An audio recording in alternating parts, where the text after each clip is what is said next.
નમસ્તે, સ્વાગત છે આપનું આપણા કાર્યક્રમમાં કે જેનું નામ છે ગોષ્ઠી વિથ વિકલ્પ કોટવાલ.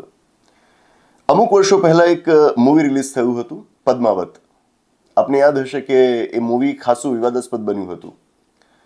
આ મૂવીમાં એક પાત્ર છે અલાઉદ્દીન ખિલજીનું, અને એક સીનમાં અલાઉદ્દીન ખિલજીના મોઢે એક ડાયલોગ મુકાયેલો છે. એ કહે છે કે યે તોહફા હમને ખુદ કો દિયા હૈ, મતલબ કે આ ભેટ મેં મારી જાતને જાતે જ આપી છે. સામાન્ય રીતે આવું ન હોય. આપણને ભેટ કોણ આપે? આપણે જાતે થોડા આપીએ, બીજા આપણને ભેટ આપે. પણ અહીંયા આગળ મૂવીમાં અલાઉદ્દીન ખિલજીનું પાત્ર થોડુંક વિચિત્ર બતાવાયું છે, અને એ પોતાની જાતને જ ભેટ આપતો બતાવાયો છે.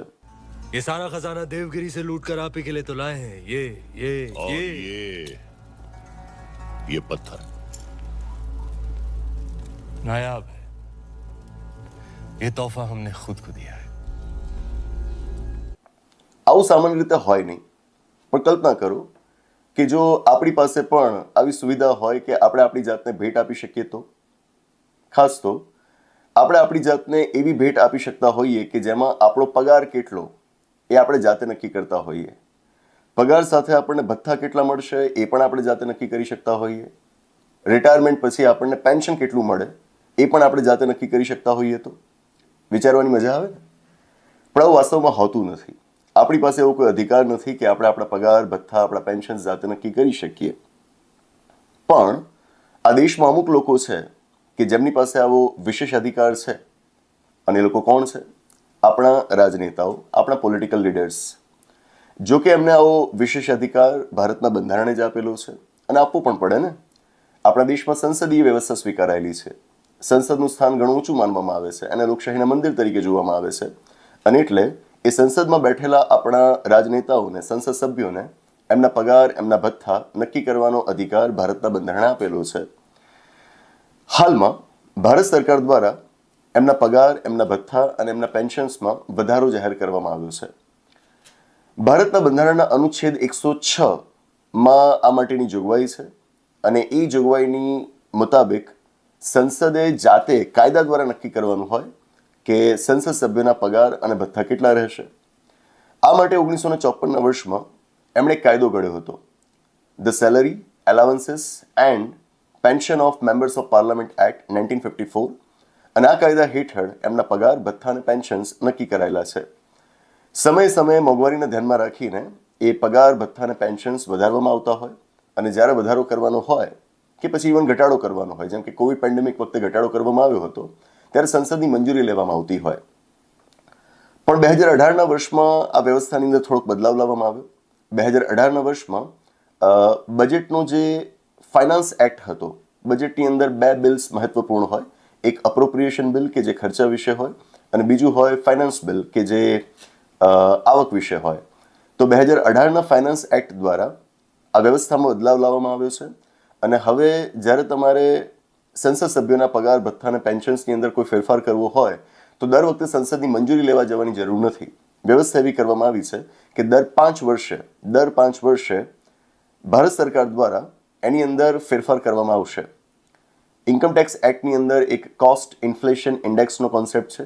કોસ્ટ ઇન્ફ્લેશન ઇન્ડેક્સની મદદથી બજારમાં મોંઘવારીનું સ્તર શું છે જાણી શકાય, અને એ પ્રમાણે ભારત સરકાર દર 5 વર્ષે સંસદ સભ્યોના પગાર, ભથ્થા અને પેન્શન્સની અંદર વધારો કરશે. છેલ્લે જે વધારો થયો હતો એ 2018માં થયો હતો. 2018માં એમનો પગાર જે 50,000 હતો એને વધારીને માસિક પગાર 1 લાખ કરવામાં આવ્યો હતો. અને હવે 5 વર્ષ પછી પાછો આ પગાર વધારો જાહેર કરવામાં આવ્યો છે. પગાર જે એમનો 1 લાખ હતો એમાં 24% વધારો કરાયો છે. હવે 1,24,000 થઈ જશે, અને એને પાછલી અસરથી લાગુ કરવામાં આવશે. 1 એપ્રિલ 2023થી એને લાગુ કરવામાં આવશે. છેલ્લે 2018માં જો વધારો થયો હતો તો 18થી 5 વર્ષ, તો 2023માં થાય. તો ભલે અત્યારે 2025માં પગાર વધારો જાહેર થાય છે, પણ એને પાછલી અસર આપવામાં આવશે. 1 એપ્રિલ 2023થી એ લાગુ પડશે. સાથે એમનું જે ડેલી એલાઉન્સ હતું એની અંદર પણ વધારો કરવામાં આવ્યો છે. દૈનિક ભથ્થું જે પહેલાં 2,000 હતું એ હવે 2,500 રૂપિયા રહેશે. અને સાથે એમનું જે પેન્શન હતું, પેન્શનની અંદર પણ વધારો કરવામાં આવ્યો છે. અગાઉ એ મહિને 25,000 હતું, હવે મહિને 31,000 રહેશે. Good enough. વધે મોંઘવારી વધે એમ પગાર, ભથ્થા, પેન્શન્સ વધવા જોઈએ, ના નથી. પણ સાથે આપણે એ પણ વિચાર કરવો રહ્યો ને કે ભારતની અંદર ઇન જનરલ સેલરીઝ, એલાવન્સીસ પેન્શન્સની શું સ્થિતિ છે? એક રિપોર્ટ પ્રમાણે, જેની અગાઉ પણ આપણે ગોષ્ઠીમાં વાત કરેલી છે, કે આ દેશની અંદર જો તમે મહિને 25,000 રૂપિયા કમાતા હોવ ને, તો તમે આ દેશના 10% લોકોમાંના એક છો.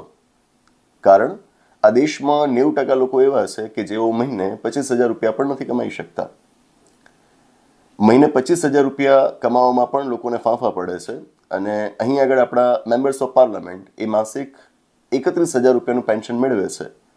આપણે ત્યાં જે એવરેજ વેજીસ છે, સરેરાશ જે પગાર છે, વેતન છે, સર્વે પ્રમાણે એના કરતાં 2 ગણું તો આપણા મેમ્બર્સ ઓફ પાર્લામેન્ટ પેન્શન્સ મેળવે છે. બરાબર? તો શું આ આવકની બહુ મોટી અસમાનતા ન કહેવાય? ચોક્કસથી કહેવાય. ભારતની અંદર છેલ્લા ઘણા સમયથી વેજીસ એટલે કે વેતનની અંદર જે વધારો થવો જોઈએ એ વધારો નોંધાઈ નથી રહ્યો. અને કદાચ વધારો નોંધાઈ રહ્યો છે તો એ વાસ્તવિક વધારો નથી. મોંઘવારી જે પ્રમાણે વધે એ મોંઘવારીને પહોંચી વળવા માટે જે રીતે તમારું વેતન વધવું જોઈએ એ પ્રમાણે વેતન નથી વધી રહ્યું. એની અંદર એક રીતનું સ્ટેગ્નેશન આવી ગયું છે.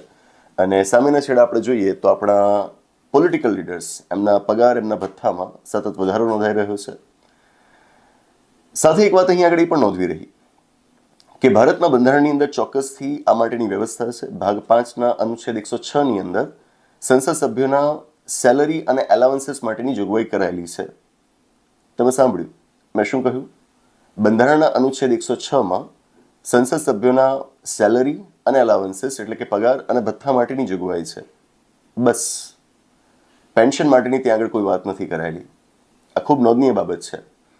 બંધારણની અંદર સંસદ સભ્યોના પગાર અને ભથ્થા માટેની જોગવાઈ કરાયેલી છે. કહેવાયેલું છે એમાં કે સંસદ કાયદા દ્વારા જાતે નક્કી કરશે કે સંસદ સભ્યોના પગાર ભથ્થા કેટલા રહેશે, પણ એની અંદર પેન્શનનો ક્યાંય ઉલ્લેખ નથી. પણ જ્યારે આપણા સંસદ સભ્યોએ 1954ના વર્ષમાં પોતાના પગાર અને ભથ્થા માટેનો કાયદો ઘડ્યો કે જેનો ઉલ્લેખ મેં અગાઉ કર્યો, એ કાયદાની અંદર એમણે સાથે પેન્શન પણ જોડી દીધું. અને એટલે તો કાયદાનું નામ બન્યું the salary, allowances and pension of members of parliament act 1954. તો સવાલ તો સાથે એ પણ થાય ને કે કાયદા હેઠળ એમણે પોતાની જાતને પેન્શન આપ્યું છે, પણ શું એ પેન્શન બંધારણ પ્રમાણે માન્ય છે? શું એ બંધારણ પ્રમાણે માન્ય કહેવાય કે જ્યારે બંધારણની અંદર એમના પેન્શનનો કોઈ ઉલ્લેખ જ નથી? પેન્શનનો હું અવારનવાર અમુક ચોક્કસ સંદર્ભમાં વિરોધ કરતો રહ્યો છું. અગાઉ આ વિષય ઉપર આપણે ગોષ્ઠી કરેલી છે. જ્યારે આજે આપણા દેશમાં મોટાભાગની પ્રજા એવી છે કે જેમના માટે મિનિમમ વેજીસ મેળવવા, ન્યૂનતમ વેતન મેળવવું એ પણ અઘરું છે.